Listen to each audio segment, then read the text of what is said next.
a wonderful morning to worship the Lord. This is the day. This is the day. Well, good Tuesday morning to you all. Thanks for tuning back in to our march through Revelation. And it's really getting more exciting every day now, for me anyway.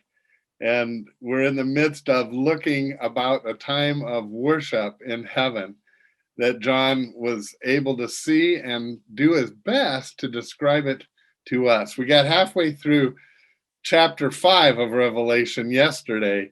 Let me remind you before we go any further that today, Tuesday, is our Together Tuesday in the afternoon, and we'd love to see you be a part of your church fellowship today. So the information is on the screen.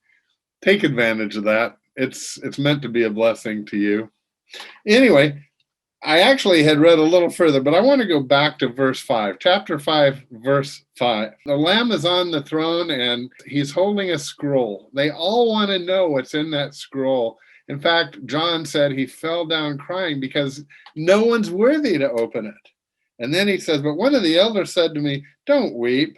See, the Lion of the tribe of Judah, the root of David, has triumphed. Now, this is interesting because this is one of the few chapters where both the lion and the lamb are mentioned. And guess what?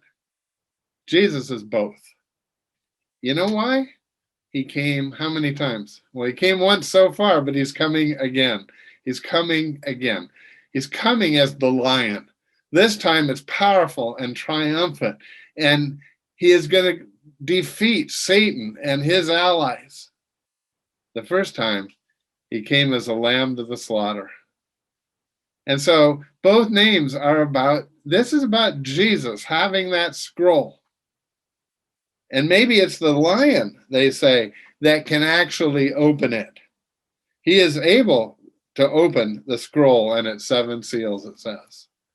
But interestingly enough, the description then turns immediately to the lamb.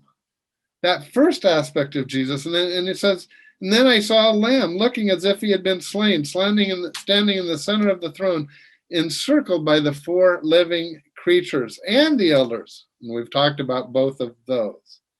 He had 7 horns representing all power.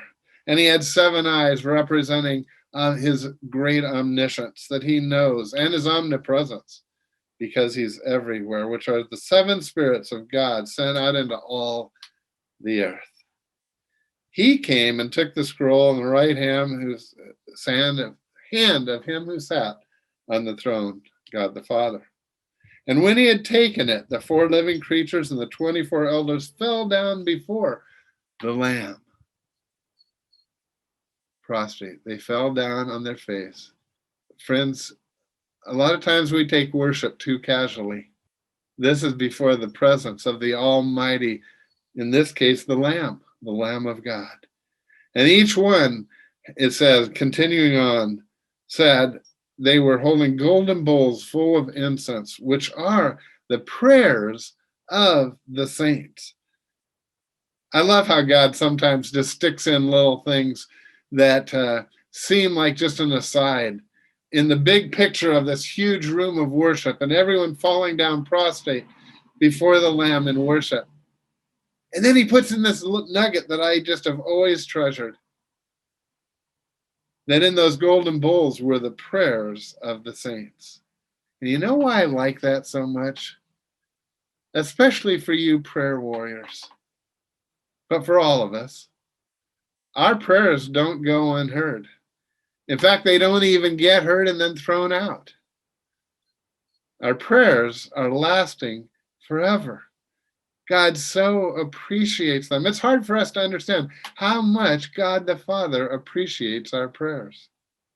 But this verse implies that he saves them, which are the prayers of the saints. And then they sang a new song. You are worthy to take the scroll, to open its seals, because you were slain, Jesus. And with your blood, you purchased men from God, from every tribe, language, and people and nation. You have made them to be a kingdom of priests to serve our God. They will reign on the earth. We know that this is a slightly future time.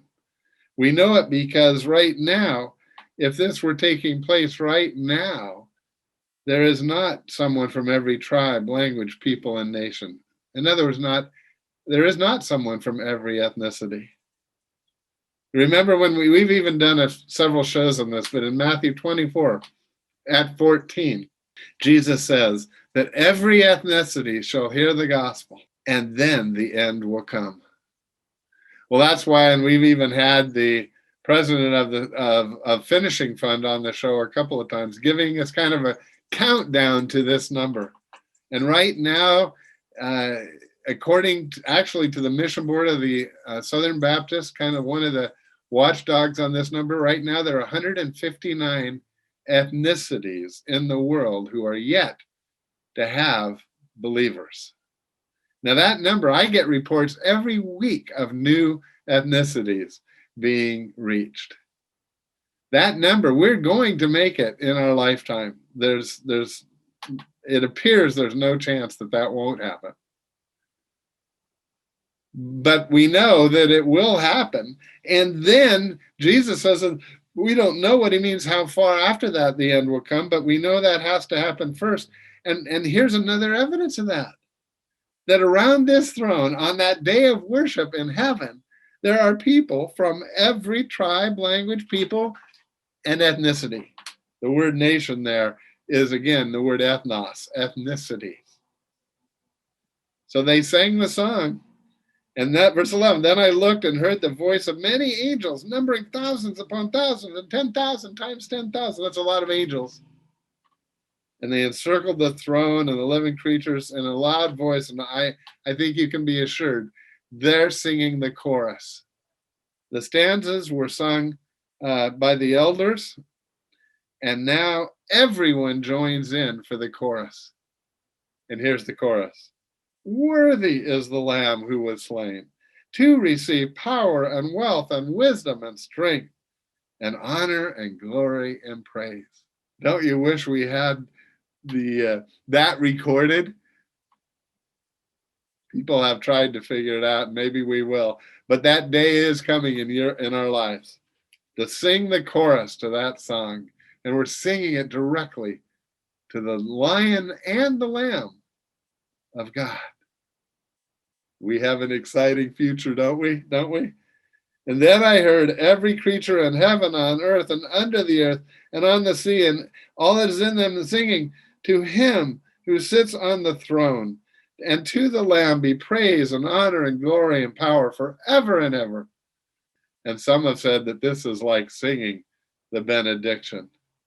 This worship service is nearing its end. And we'll move on from there, and we will, because in chapter 6, we start to get to hear what's in that scroll.